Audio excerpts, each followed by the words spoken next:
నమస్తే అండి, మీ పేరు? నా పేరు పెల్లగల్ ప్రకాష్, తెలుగుదేశం నాయకుడిని. అందులో 5 ఏళ్ల క్రితం నేను ఏలూరు టౌన్ యాదవ్ సంఘం అధ్యక్షుడు కూడా చేశాను. అనేక పదవులు చేశాను తెలుగుదేశంలో. ఈ 16వ డివిజను ఈరోజు 78వ స్వాతంత్ర దినోత్సవ సందర్భంగా ఈ రోజున మా 16వ డివిజను టీడీపీ సోదరులు కార్యకర్తలు అందరూ కలిపి ఈ రోజున మన ఎమ్మెల్యే బడియేడు బుద్ధి గారిని తీసుకొచ్చి ఇక్కడ జాతీయ పతాకాన్ని ఎగరవేశాం. దానికి సహకరించిన నగర ప్రజలకు, మన టీడీపీ కార్యకర్తలు అందరికీ, మా అభిమానులకు అందరికీ మా యొక్క అభినందనలు తెలుపుకుంటూ స్వాతంత్ర దినోత్సవ శుభాకాంక్షలు తెలియజేస్తున్నాం. ఇప్పుడు ఈ ఆగస్టు 15వ తారీఖున ఆంధ్ర రాష్ట్ర ముఖ్యమంత్రి చంద్రబాబు నాయుడు గారు కొన్ని కొత్త పథకాలు ఏర్పాటు చేశారు. అన్నా క్యాంటీన్లని, అలాగే మహిళలకు ఉచిత బస్సు ప్రయాణం అని చెప్పి, నెక్స్ట్ తల్లికి వందనం, ఈరోజు 3 ఏర్పాటు చేశారు. దీన్ని ఎలా చూడొచ్చు మనం? దీనికి ఏం చూస్తామండి, ఇవాళ మన ఆర్థికంగా వెనకబడిన రాష్ట్రం ఏదంటే మన ఆంధ్రప్రదేశ్. ఇవాళ మొత్తం ఇంటర్నేషనల్, మన నేషనల్ వైడ్లో ఆంధ్ర రాష్ట్రం ఒక 10 ఏళ్ళు వెనకబడిపోయింది వాళ్ళకి. దాన్ని అభివృద్ధి చేస్తాక ఈయన అనేక పథకాలు ప్రవేశపెట్టారు.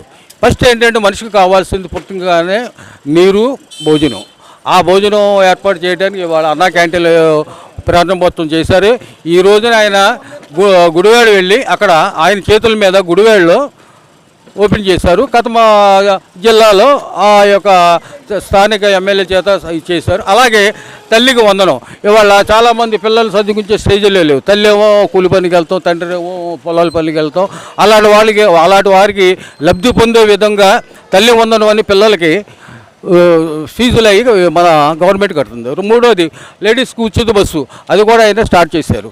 కాబట్టి ఇవన్నీ కూడా ప్రజా సంక్షేమాలు కాబట్టి ఆయన మంచి మంచి పథకాలు పెడతారు. ఆయన 5 ఏళ్ళు ఈ పదవుల్లో ఉంటే, జగన్ గారు రాకుండా ఉంటే మన యొక్క రాష్ట్రం చాలా ముందడుగు వేసేది. కానీ ఈ రోజున మన రాష్ట్రం 10-15 సంవత్సరాలు వెనకబడిపోయింది. ఎందుకంటే ఇవాళ విద్యార్థులు, మన నిరుద్యోగులు 300 మంది ఉన్నారు. అదే ఆయన ఉంటే కొత్త పాలసీలు తెచ్చి ఫ్యాక్టరీలు తీసుకొచ్చి అవన్నీ పెట్టడం వల్ల ఉద్యోగాలు దొరికి ఆ అవకాశాలు లేకుండా గత ప్రభుత్వం చేసింది. కాబట్టి ఇవాళ తల్లి వందనం చాలా మంచిది. ఎందుకంటే పిల్లలకి, అది చదువులేని పిల్లలకి చాలా ఉపయోగపడుతుంది.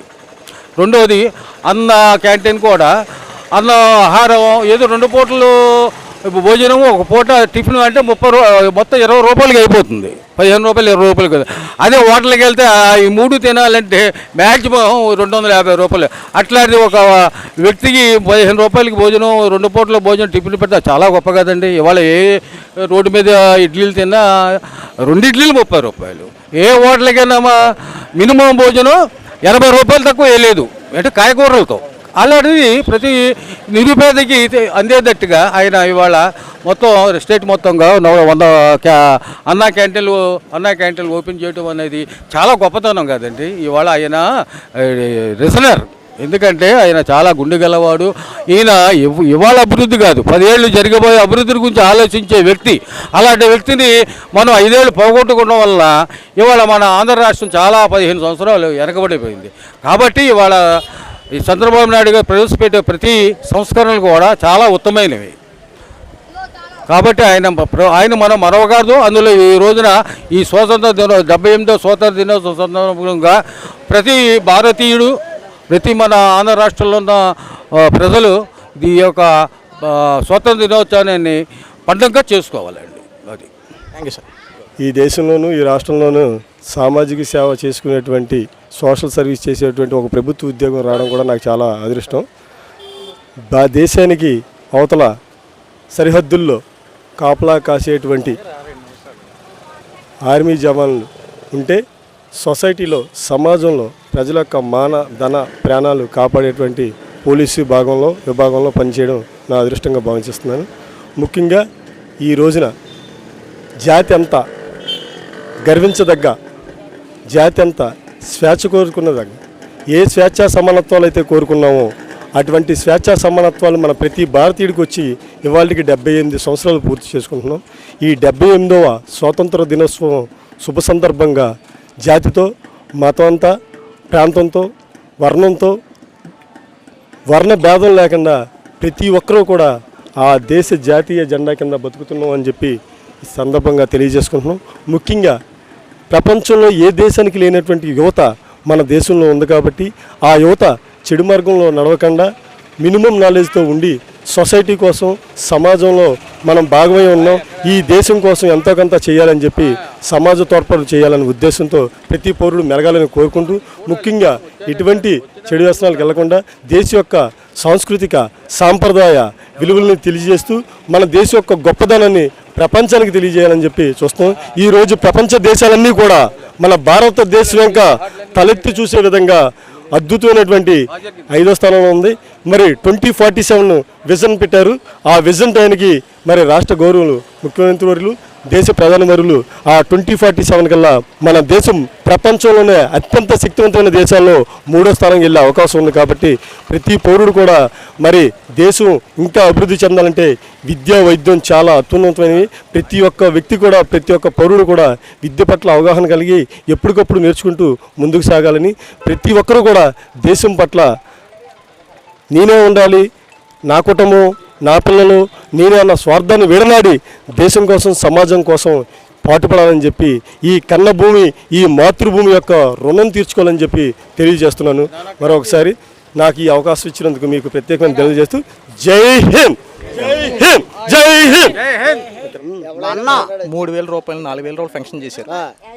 అయితే జగన్మోహన్ రెడ్డి దశల వారికి 250 పెంచాడు. ఇప్పుడు 4,000 చేశారు. దీని ఎలా చూడదు మనం? 7,000 రూపాయలు కూడా పెన్షన్ ఇచ్చారు. ఇచ్చాను 20 రూపాయలు కూడా తీసుకున్నా. హ్యాపీ. మొన్న చేశాడు లై. నాకు రోడ్లు కావాలన్నా, రోడ్డు కాలువలో శుభ్రం తీయాలి. అందులో చంద్రబాబుకి కూడా ఢిల్లీ వెళ్ళొస్తా. ఓకే ఓకే శభాష్. అలా జరుగుతుంది అనా. ఇప్పుడు కూడా కాళ్ళు కూడా తీస్తలా ఎవరు మున్సిపాలిటీ ఒప్పుకున్నారు. నాని అని అడుగుతున్నాం, ఆయన ఏమైనా చూస్తా అంటున్నారు. ఎందుకంటే ప్రభుత్వం మారింది కదా, ఖచ్చితంగా ప్రతి ఒక్కరు ఆదాయమైనది. అలా శుభ్రంగా రోడ్లు ఉంటే ఆనందంగా ఉంటుంది. హైదరాబాద్ రోడ్లు ఎలా ఉన్నాయి, ఢిల్లీ రోడ్లు ఎలా ఉన్నాయి? అభివృద్ధి రోడ్లు బాగుండాలంటే చంద్రబాబు గారి వల్ల వద్దా లేదా? మా అన్న వల్ల వద్ది. మొన్న చంద్రబాబు ఉన్నప్పుడే నాకు పని అవుద్ది. పచ్చి తెలియజేసి నేను దేవరపల్లి సంతోషమ్మ, కొబ్బరితోట సాంబశివరావు గారి భార్య అని. ఒకసారి పెన్షన్లు కూడా చాలా మంది కూడా తీసేస్తారు. ఆ తీసేసిన పెన్షన్లో ముసలోడు ఎంతో ఏడుతున్నారు. వాళ్ళకి పెన్షన్లో మళ్ళా చేరవలసిందిగా చంటి గారి ఆధ్వర్యంలో మేము కోరుతున్నాం. ప్రభుత్వంలో గత ప్రభుత్వంలో తీసేస్తారు.